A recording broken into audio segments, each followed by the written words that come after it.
Escutemos, acompanhemos a nossa prece de abertura.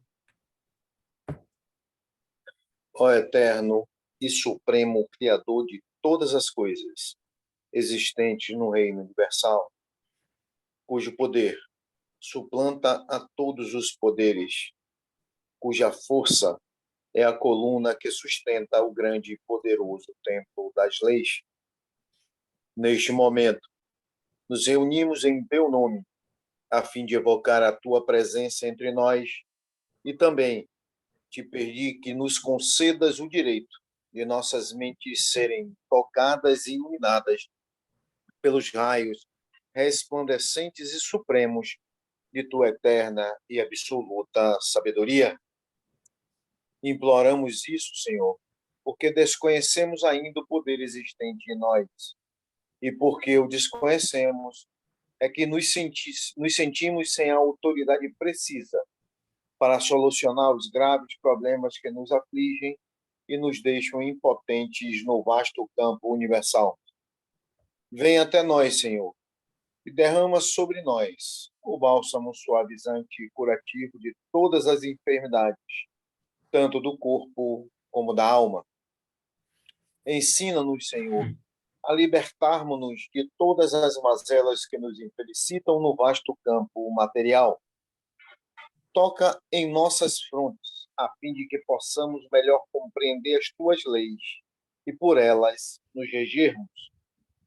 Ilumina as nossas inteligências, as nossas consciências e as nossas razões, para que possamos caminhar sem tropeços nem quedas no caminho que leva à tua eterna e absoluta majestade. Ensina-nos a conhecer as leis, Senhor, para que possamos equilibrarmos-nos na grande concha da tua justiça eterna e absoluta. Tira de nossos pensamentos e de nossos corações, com teu absoluto poder, todos os sentimentos de ódio, de orgulho, de vaidade, de inveja, de egoísmo e de vingança, e enche-os, Senhor, de toda bondade, justiça e amor. Ó Supremo Criador Universal, venha até nós nesse momento em que estamos reunidos em teu santo nome e conduza-nos, Senhor, pelo verdadeiro caminho do bem, para que futuramente as nossas almas buriladas pelas leis, escoimadas pelos direitos morais, possam atingir, através da longa jornada das encarnações, ao teu reino de paz, de harmonia, de amor, de verdade e de justiça.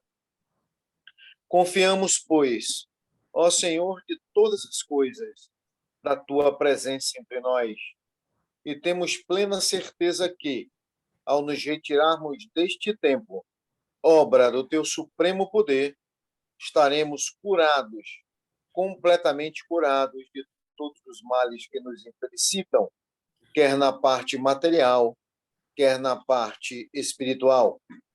E como confiamos na tua presença entre nós, Senhor, a ti agradecemos, com os corações limpos e os pensamentos puros, a graça que nos concedestes.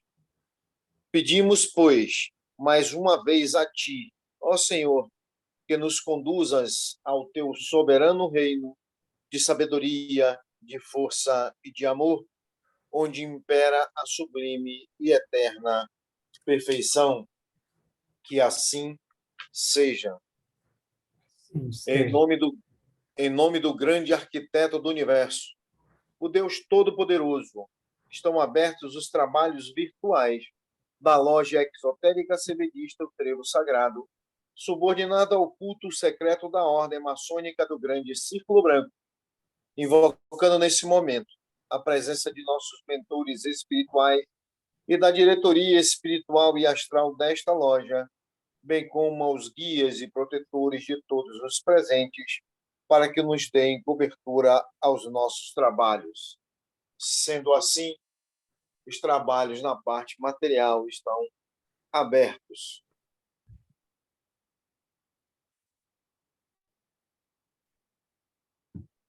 Hoje, 5/10/2022, Vamos ter a análise da mensagem número 66, realizada pelo nosso irmão Jailson Santana Bispo. A palavra, Jailson.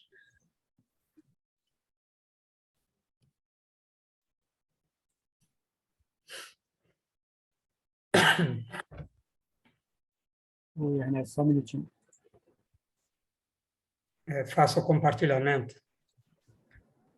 Estou conseguindo aqui, dá só um minutinho só. Vou pedir a Jussara aí para fazer a leitura, né? Enquanto eu compartilho aqui. Jussara, você faz a leitura aí, por favor? Enquanto ele tenta compartilhar a tela. Mensagem 66, trazida pelo nosso querido e amado Pedra Roxa, em 9 de outubro de 1948. Só chamar a atenção de todos que nós estamos, como o Sr. Ernesto abriu, em 5 de outubro de 22. Então, não é por acaso que essas mensagens estão sendo estudadas em setembro, em outubro, e de uma realidade impressionante. Então, o Trifão também, na abertura do trabalho, pediu que nós ficássemos bastante atentos a tudo que iria ser dito e dentro daquilo que o nosso sentimento permitir, que a gente possa absorver, sentir, acolher e praticar. Vejamos, então.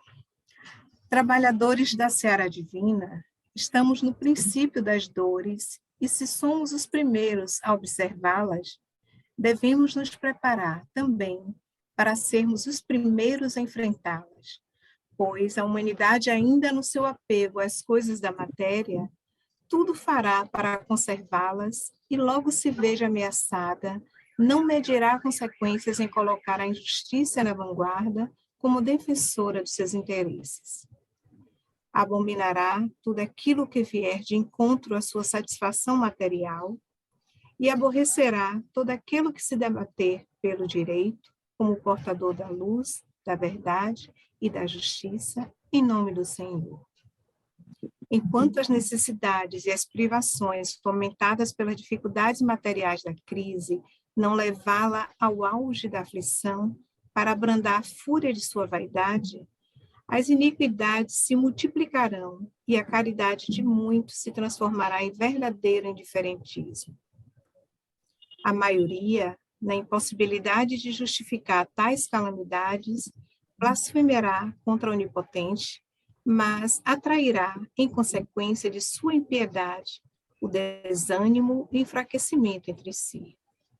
Porém, muito antes dela reconhecer o poder divino, para humildemente implorar a sua misericórdia com sinceridade, lançará mão de todos os recursos e forças materiais para a destruição completa de tudo que é nocivo e que, por lei, deve perecer, pois os 3 grupos de espíritos inferiores e semelhantes às rãs, como disse João, que já tombaram e tombarão vencidos na luta planetária, continuarão revoltados no espaço e de onde permanecerão, influenciando com seus companheiros encarnados, para a continuação da luta contra a natureza, até congregarem todos os povos para a grande batalha final do Armagedon apocalíptico.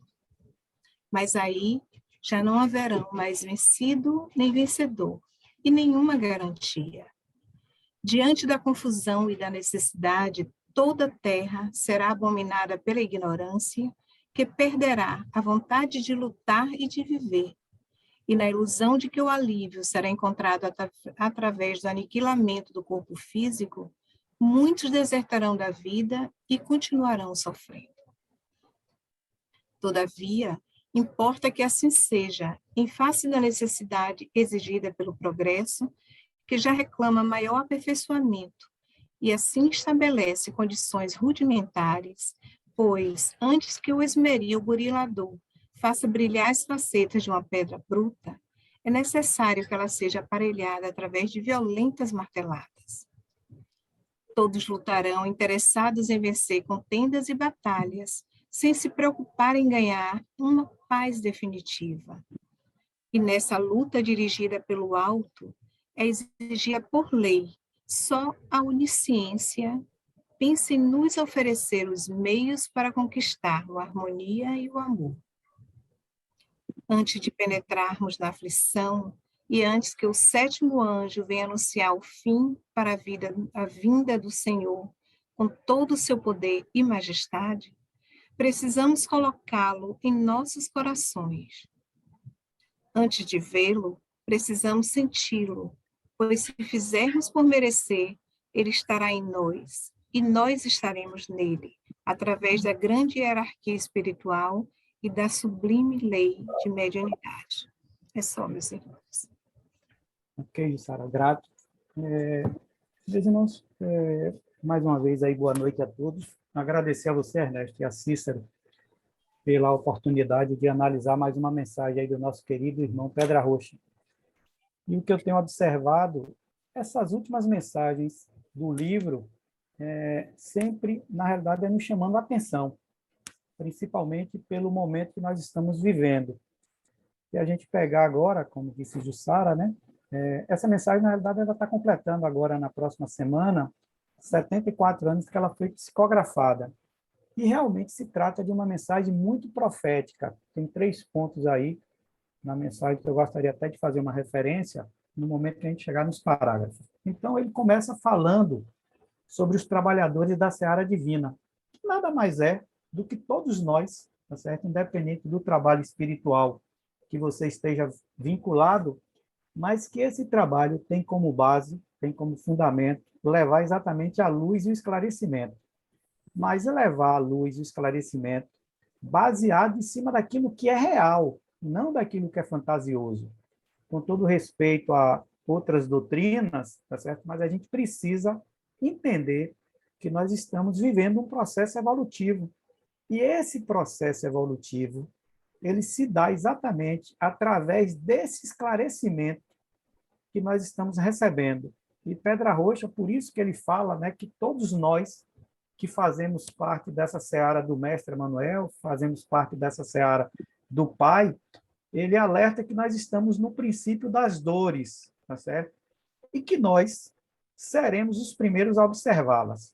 Isso é interessante, esse aspecto trazido pelo nosso querido irmão Pedra Rocha, porque é muito comum, principalmente para o espiritualista, para aquele irmão que está começando a buscar o despertamento espiritual, você achar que, na realidade, você tem feito tudo de bom, você tem feito tudo de correto, você tem procurado seguir as leis, mas que, na realidade, você passa por muito processo de sofrimento. E o que é importante a gente refletir sobre essas questões, porque quando nós nos comprometemos a antecipar o nosso processo evolutivo, o que é você antecipar o seu processo evolutivo? Nada mais é do que você passar pelo efeito das causas que você criou. Através desse efeito, você desperta conhecimento, você desperta sentimento. O nosso mentor espiritual aqui da casa, né, o nosso querido e amado mestre, ele nos coloca que o sentimento nada mais é do que o fruto das experiências que o ser humano passa ou adquire em suas sucessivas encarnações. E ele complementa essa orientação dizendo que aguarda apenas o momento que surjam diante de si verdades que se combinem e lhe permitam a expansão. Ou seja, no momento que nós estamos participando de um trabalho, como é o trabalho realizado aqui no Trevo Sagrado, o que é que nós estamos procurando nos identificar com essas verdades que são passadas pela parte espiritual? Então, num dia que a gente entender que o Pedra Rocha nos traz, através das suas mensagens, um conhecimento da lei divina, um conhecimento da lei de causa e efeito, um conhecimento da ação e da reação, um conhecimento da lei de mediunidade, e a gente entender que isso se trata de uma verdade, se identificar com o nosso sentimento interno, o nosso sentimento latente, isso vai deixar de ser uma verdade apenas de Pedra Rocha e vai passar também a ser uma verdade nossa. Então, o que nós estamos fazendo nada mais é do que antecipar o nosso processo evolutivo. Ou seja, para ficar um pouco mais claro, se você, dentro do seu processo reencarnatório, você tem uma causa que vai acontecer com você dentro da sua programação daqui a 10 anos, e você começa a despertar esse conhecimento, você começa a buscar esse buliramento, essa transformação, para que você possa se transformar em um ser humano melhor, aquele processo que estava plasmado, que estava programado para acontecer daqui a 10 anos, você vai passar por ele agora. Então, é exatamente por isso que todos nós que fazemos parte dessa seara divina seremos aí os primeiros a passar por esse processo. Mas o sofrimento não como um castigo, não como uma imposição do Pai. Nada mais é do que um processo de crescimento. Então, é exatamente isso que o nosso querido irmão Pedro Rocha, ele nos chama a atenção aí nesse primeiro parágrafo, né? Mas que a gente reflita, a gente entenda que o que ele está nos falando é exatamente que através desse processo, dessa busca, desse despertamento, que esse despertamento tem que ser feito de uma forma natural, não pode ser forçado, não pode ser obrigado, a gente vai ter a condição exatamente de passar por essas chamadas dores, mas, em compensação, a gente consegue também despertar o nosso sentimento e o nosso conhecimento e a gente evoluir, digamos assim, não no tempo agora pré-estabelecido pela natureza, em função das nossas causas e em função dos nossos efeitos. E aí ele continua dizendo, né, que tudo aquilo que vai de encontro à satisfação material, que vai aborrecer todo aquele que se debater pelo direito, né, como portador da luz, da verdade e justiça em nome do Senhor, enquanto que as necessidades, as privações, tá certo? Tudo isso que nós estamos, na realidade, passando, tá certo? Se a gente não tiver a condição, se a gente não tiver a possibilidade de fazer com que esse sentimento ele possa ser despertado, efetivamente, a nossa vaidade, tá certo? Esse processo que nos prende muito, esse processo que faz com que a gente fique muito preso a essas necessidades muito mais materiais, tá certo, do que espirituais, que a gente deixe de perceber que a gente dá muito mais vazão ao ser, tá certo? E não a questão de estar sempre preocupado com o ter, com as coisas da matéria, que são importantes, mas que não é o mais importante. Então, toda essa caridade, a gente vai, na realidade, entender como se fosse, na realidade, uma coisa indiferente, como se a gente não avaliasse, como se a gente não desse, digamos assim, credibilidade, como se a gente não desse importância. Então, é exatamente por esse aspecto que Pedra Roxa nos chama a atenção para que a gente possa trabalhar muito a questão da nossa vaidade. Ele nos fala que a vaidade, na realidade, é a maior deformidade da alma humana, e vai ser exatamente o último vício que vai nos deixar. Então, a gente combater esse processo de vaidade, a gente transformar esse vício em virtude, é um processo que requer muito esforço, é um processo que requer muita determinação, tá certo? Porque senão a gente não vai entender com a caridade um benefício que nós estamos recebendo, ok? No próximo parágrafo, ele traz uma questão interessante que quando a gente, na realidade, estiver blasfemando contra o Pai como Deus, tá certo?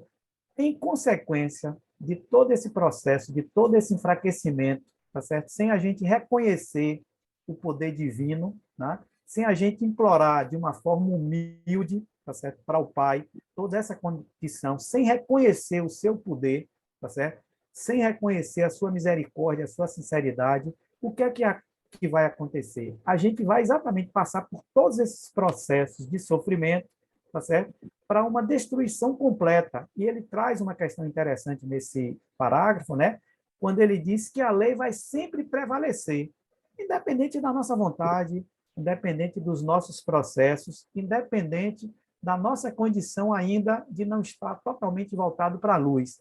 E aí ele traz uma referência, né, quando ele coloca aí que a lei vai sempre, deve perecer, tá certo? Pois os 3 grupos de espíritos inferiores e semelhante a rãs, como disse João, que já tombaram e tombarão vencidos na luta planetária, continuarão revoltados no espaço de onde permanecerão, influenciando seus companheiros para a continuação da luta contra a natureza, até congregarem todos os povos para a grande batalha final do Armagedon apocalíptico. porque eu gostaria que a gente fizesse uma reflexão nesse parágrafo. Quando Pedra Roxa se refere a essa questão de 3 grupos de espíritos inferiores, todo o trabalho que nós fazemos aqui no Trevo, nós entendemos que, na realidade, o espírito é uma centelha divina, é uma partícula de Deus.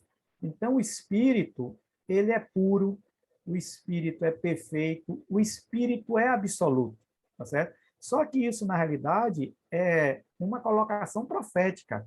Se a gente buscar, tá certo, em Apocalipse, por exemplo, 16, no capítulo 16, no versículo 13, ele fala que da boca do dragão e da boca da besta e da boca do falso profeta vai sair 3 espíritos imundos, semelhante às rãs. Quando Pedra Roxa ele se refere a essa questão e ele faz, digamos assim, essa referência ao que foi dito por João, é porque existe uma concepção equivocada em relação ao que está lá em Apocalipse, no capítulo 16, no versículo 13, que, na realidade, o que ele está fazendo essa referência, na realidade, são almas, irmãos, que ainda estão muito presos a um processo grosseiro. Então, quando ele diz que esses 3 grupos de espíritos, ou essas 3 almas, tá certo? Que foram, digamos assim, desencarnadas, essas almas continuam influenciando ainda na parte espiritual, de onde se encontram, tá certo? Desencarnados, a quem está no plano físico, quem está na parte material. Então, é interessante isso, porque quando Kardec estava fazendo todo o trabalho da codificação, tá certo? Ele questionou a parte espiritual, aos espíritos, né? Se realmente a parte espiritual interferia na nossa vida, na vida de quem estava encarnado. E foi respondido pela parte espiritual muito mais do que a gente imagina. Então, o que é que Pedra Roxa está querendo que a gente avalie quando ele coloca essa questão desses grupos inferiores aí, tá certo? A referência que ele fez às rãs, não, digamos assim, ao anfíbio rã, mas aquele irmão ainda que se arrasta, aquele irmão que se lamenta, aquele irmão que vive ainda preso a essa vibração grosseira, a essa vibração densa, a essa vibração pesada. Então, a referência é nesse aspecto. Então, não é, digamos assim, a rã em si, ao irmão que está preso a essa condição. Mas o interessante é que ele está nos chamando a atenção, que mesmo que esses irmãos desencarnem, esses irmãos vão continuar ainda influenciando. E isso a gente tem visto muito, principalmente na questão, digamos assim, política. A gente observa que se aquele irmão que está envolvido em qualquer processo, se ele não tiver buscando despertamento, se ele não tiver buscando conhecimento da lei espiritual, ele vai estar sendo influenciado por quem? Vai estar sendo influenciado exatamente por irmãos que vão de encontro à lei. Então, essa referência que Pedra Roxa faz é para nos chamar a atenção que todos nós somos médios, todos nós temos uma mediunidade. O que vai diferir de um irmão para outro é apenas no nível de sensibilidade, como essa mediunidade vai se manifestar, mas que existe, sim, uma interferência muito grande da parte espiritual. Da mesma forma que você é intuído por aquele irmão que está voltado para levar a luz, voltado para levar o esclarecimento, você também é muito intuído, é muito obsedado por aquele irmão que não quer que essa luz se faça nas consciências dos seres que estão encarnados. E aí o outro aspecto que ele coloca ainda no finalzinho desse parágrafo, né, quando ele diz assim que esses seus companheiros eles continuam influenciando os que estão encarnados, né? E ele se refere aí para a continuação da luta contra a natureza, até congregarem todos os povos para a grande batalha final do Amargedon Apocalipto. Isso é interessante que ainda lá em Apocalipse, no capítulo 16, no versículo 14, tem uma questão interessante que ele fala que porque são espíritos e demônios que fazem prodígios, os quais vão de encontro dos reis da terra para o todo mundo, para congregar para a batalha aquele grande dia do Deus Todo-Poderoso. Ou seja, como se existisse uma batalha de Deus em relação aos seres encarnados. O que nós entendemos é que existe uma batalha muito grande na parte espiritual. A gente está vendo, por exemplo, essa questão da guerra que está ocorrendo aí entre Ucrânia e Rússia, que existe da mesma forma que nós temos essa batalha na parte física, na parte material. Essa mesma batalha, ela acontece também na parte espiritual. E acontece com muito mais força do que a gente imagina. Então, todas essas mentes são influenciadas por aqueles seres que ainda trabalham em benefício das trevas, para que possa ser influenciado os líderes aqui na parte física, para que a guerra ela possa se processar. Isso é interessante a gente avaliar essas questões, porque o que tem se implantado nas mentes dos encarnados é o medo, é a insegurança, é o terror. Então, quando a gente começa a avaliar essas questões, se a gente não estiver buscando a orientação espiritual, se a gente não estiver buscando o entendimento de como funciona a lei, você exatamente vai dar vazão para que essas entidades, para que esses irmãos que estão lá na parte espiritual e astral, possam nos influenciar de uma forma assim, muito negativa, possa se deixar fazer com que a gente possa ser levado por essas mentes que ainda vivem no processo de desequilíbrio. Então, o que Pedra Rocha está nos chamando a atenção sobre essas duas questões que ele fala sobre esses grupos de espíritos inferiores e a questão dessa chamada batalha, é porque se a gente buscar pesquisar isso aí, a gente vai ver que é exatamente um processo totalmente equivocado, que Deus não está contra os homens, Deus não está contra os seres encarnados. O que Deus criou nada mais foi do que leis e que a gente vai passar efetivamente pelo efeito de tudo aquilo que a gente utilizar o nosso livre-arbítrio, a gente vai criar uma causa e, consequentemente, precisamos passar pelo efeito correspondente. E no próximo parágrafo, ele nos faz um alerta, né, quando ele fala, mas aí já não haverá mais vencido nem vencedor, e nenhuma garantia diante da confusão e da necessidade, toda a terra terá abominada pela ignorância, que perderá a vontade de lutar e viver, e na ilusão, que é esse ponto que eu gostaria de chamar a atenção, de que o alívio será encontrado através do aniquilamento do corpo físico. Muitos desertarão da vida e continuarão sofrendo. O que é que ele está querendo nos chamar a atenção? Isso é um processo extremamente assim, que a gente precisa estar atento, que muitas vezes a gente entra em um processo de desespero tão grande e você acha que o melhor caminho é o suicídio. Você acha que pelo fato de você tirar a própria vida, você vai se livrar exatamente desse processo de sofrimento. Então, quando ele fala a questão de aniquilar o corpo físico, é o processo de você retirar a própria vida.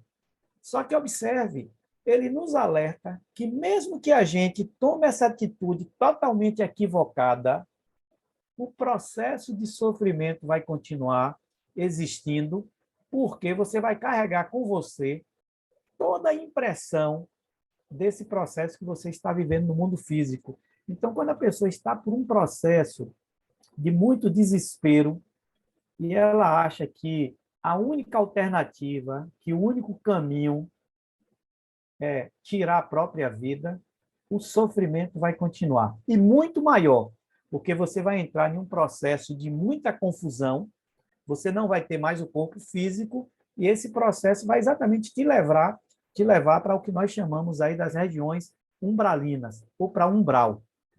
Existe um livro, né, Relatos de um Suicida, que é um livro que ele faz uma referência de um processo que aconteceu com relação à questão do suicídio, o quanto se traz de sofrimento.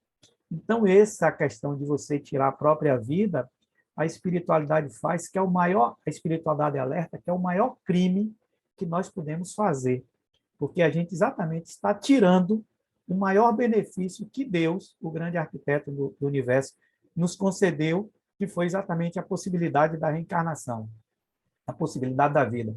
Então, você atentar contra a própria vida é um processo que realmente assim é uma situação extremamente dolorosa. E uma outra questão que precisa se avaliar, por isso que eu citei a questão de relatos de um suicida, é que se você tiver encarnado e dentro da sua programação espiritual você tiver 50 anos para você ficar na matéria física, você ficar encarnado, e se você se suicidar com 40 anos, aqueles 10 anos restantes, você ainda vai ficar preso a todo esse processo de sofrimento. Por quê? Porque quando o nosso corpo físico é plasmado, o tempo de vida programado pela parte espiritual é para que você viva durante 50 anos. Você pode até antecipar esse processo que aconteceu lá em nosso lar. Nosso irmão André Luiz foi considerado como se fosse um suicida inconsciente, que ele dizia que não havia se suicidado, mas que a espiritualidade falava que, em função de alguns procedimentos que ele tinha, né, de algumas questões aqui na parte física, fumar, beber, ele acabou antecipando o tempo de vida plasmado, o tempo de vida programado para ele naquela encarnação.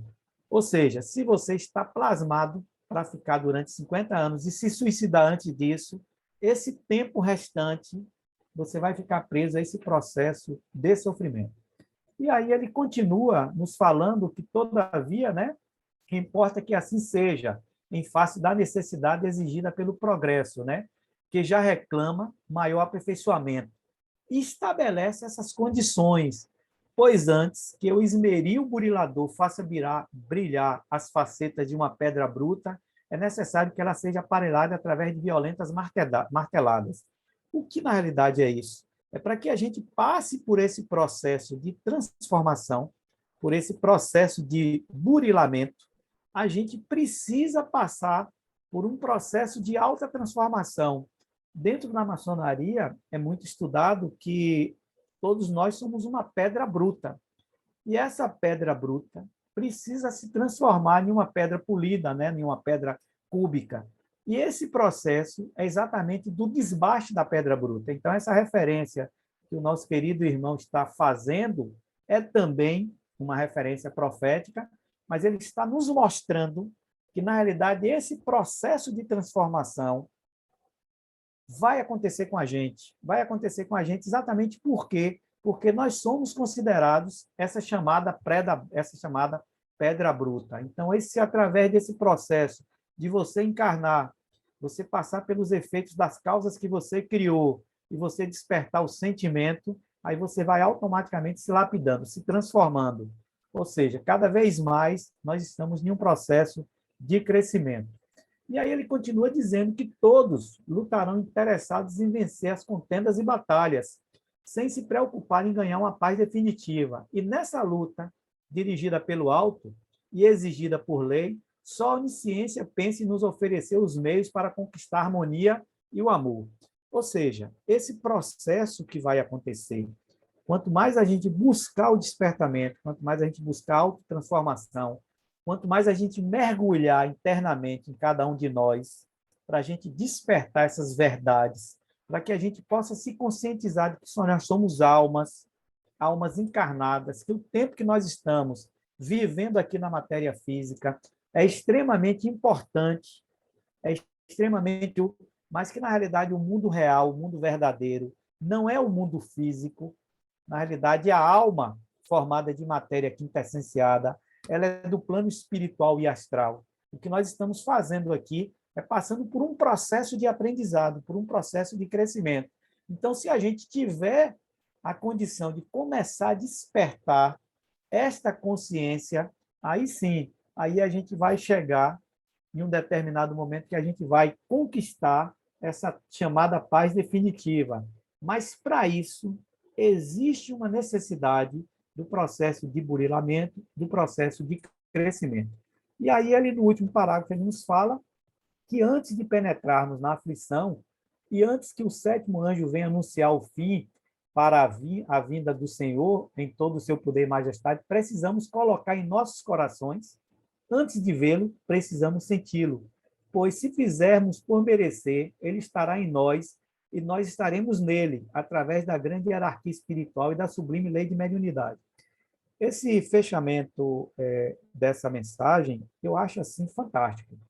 Eu acho que Pedra Roxa estava assim muito iluminado, muito inspirado quando ele escreveu a mensagem, né? Mas especialmente esse último parágrafo, porque também trata-se de um ponto profético. Quando eu fiz essa observação, né, no texto na fonte em cor azul, sétimo anjo do Senhor vem anunciar, certo, para a sua vinda, para o seu retorno. Em Apocalipse, ainda também no capítulo 11, no versículo 15, diz que o sétimo anjo do Senhor tocou a sua trombeta e houve no céu grandes vozes que dizem: os reinos do mundo vieram a ser de nosso Senhor e do seu Cristo, e ele retornará para todo sempre. Isso é interessante porque, na realidade, o nosso mestre Emanuel, o nosso mestre Jesus, nunca se afastou do plano espiritual, nunca se afastou de nós, nunca deixou o planeta Terra. Jesus, né, o Cristo, o justo, o perfeito, ele é considerado como se fosse o governador aqui do planeta Terra. Então, se ele é o governador, se ele tem a missão perante o Pai, perante as leis divinas, como é que ele iria se afastar? Como é que alguém que está aqui pode retornar? Quem retorna é quem se afasta. Quem retorna é quem sai. Quem retorna é quem não está mais aqui. Então, quando Pedra Roxa nos fala que essa profecia que existe em relação ao retorno do Mestre Jesus, é por isso que ele diz que nós precisamos colocar em nossos corações. Antes de ver o Mestre, nós precisamos senti-lo. E a própria espiritualidade, o próprio Pedra Roxa diz que quando houver duas ou mais pessoas reunidas, falando em nome do Pai, falando em nome do Mestre Emanuel, ele vai se fazer presente. Ele fala que em cada lar que a gente estiver trabalhando essas questões espirituais, ele vai se fazer presente. Ele não vai se fazer presente de uma forma física, pelo fato de não ter mais o corpo físico. Ele vai se fazer presente de uma forma espiritual, através da sua vibração, através do seu amor. É o que nós percebemos nos trabalhos que são realizados. Então, quando a gente percebe que a vibração espiritual ela é elevada, a gente percebe que a vibração espiritual ela é sutil, é porque a espiritualidade que trabalha para a luz está envolvendo o nosso ambiente, está envolvendo as nossas consciências, está envolvendo o nosso corpo físico e está envolvendo o nosso corpo espiritual. Então, o fechamento da mensagem, quando ele se refere a essa questão do retorno do nosso mestre Emanuel, nos chamando a atenção disso. E, para finalizar, ele nos alerta que é muito mais fácil, que vai ser muito mais tranquilo, que a gente vai ter muito mais condição de perceber e sentir a presença de Deus, a presença da espiritualidade e a presença do nosso mestre Emanuel, se a gente buscar entender o processo da mediunidade. Por que entender a questão da mediunidade? Porque, na realidade, a mediunidade, o médium em si, é um ponto de ligação entre dois planos, o plano físico, o plano que nós estamos aqui, e o plano espiritual. Então, se a gente buscar desenvolver a nossa sensibilidade mediúnica, se a gente buscar desenvolver os nossos centros de força, se a gente buscar desenvolver esta sensibilidade, a gente vai conseguir perceber com muito mais nitidez, com muito mais clareza, com muito mais um processo da presença espiritual em função dessa nossa sensibilidade. Então, todos nós somos médios, todos nós que estamos encarnados somos médios. O que vai mudar é apenas o nível de sensibilidade. Em alguns, com a mediunidade muito mais aflorada, em outros, com a mediunidade assim, ainda em fase de desenvolvimento. E a outra questão é como essa mediunidade vai se processar, como ela vai se manifestar. Vai ser através da vidência, vai ser através da intuição, vai ser através da clarividência. A forma que a mediunidade vai se apresentar não é o mais importante. O mais importante é a gente entender que esse processo nada mais é do que a facilidade concedida pelo Pai para que a gente entenda que existem dois planos, que existem dois mundos. O mundo espiritual, de onde efetivamente nós, a alma, somos, e o mundo material, de onde, no momento, nós estamos habitando pelo fato de estarmos encarnados. Eu acredito, meus irmãos, que a mensagem realmente assim merece depois a gente reler, merece depois a gente meditar sobre aquilo que o nosso querido irmão Pedra Roxa nos falou, mas o que eu gostaria realmente assim que depois vocês avaliassem com um pouco mais de calma é sobre essas três questões que foram colocadas aí, né? essa questão do que ele se refere à questão das rãs, tá certo? Que nada mais é do que almas que desencarnaram e que continuam influenciando na parte física. A questão do Armagedon apocalíptico, na realidade, não vai existir essa guerra de Deus, tá certo? Contra os homens. O que existe é uma guerra entre as trevas e as luzes, tá certo? E a questão aí do sétimo anjo, que Jesus não vai voltar. Ele não vai voltar porque ele nunca se afastou, ele nunca nos deixou, ele está exatamente no meio de nós. Depende apenas a gente elevar a nossa frequência vibracional para que a gente possa senti-lo, para que a gente possa, antes de enxergá-lo, como diz o nosso querido irmão, a gente possa senti-lo em nossos corações e principalmente em nossas consciências. Meus queridos, é muito grato aí pela oportunidade mais uma vez, Cícero, a você e a Ernesto, tá certo? Mas em função do tempo, tá certo? Esse é o meu sentimento e é o meu entendimento sobre essa belíssima mensagem do nosso querido e amado Pedra Roxa. Ok, gente. Nós aqui agradecemos a sua participação. Vamos fazer o encerramento dos trabalhos e após a palavra será franqueada para quem dela quiser fazer uso. Nós te agradecemos, ó Senhor, Criador e Dominador de todas as coisas, por ter desatendido ao nosso chamado e derramado sobre nós o teu bálsamo suavizante e curativo de todas as enfermidades. Encheste-os o nosso ser do teu santo poder e de tua eterna sabedoria. Conservai em nós, Senhor, e sempre nos façais dignos dela até o dia de nossa eterna perfeição. Que assim seja. Em nome de Deus, Todo-Poderoso, o grande arquiteto do universo, está encerrada a sessão virtual da loja esotérica sebidista O Trevo Sagrado, subordinada ao culto secreto da Ordem Maçônica do Grande Círculo Branco, agradecendo aos nossos mentores espirituais, a diretoria desta loja e aos nossos guias e protetores a assistência que nos concederam. Até uma próxima reunião, se assim Deus nos permitir.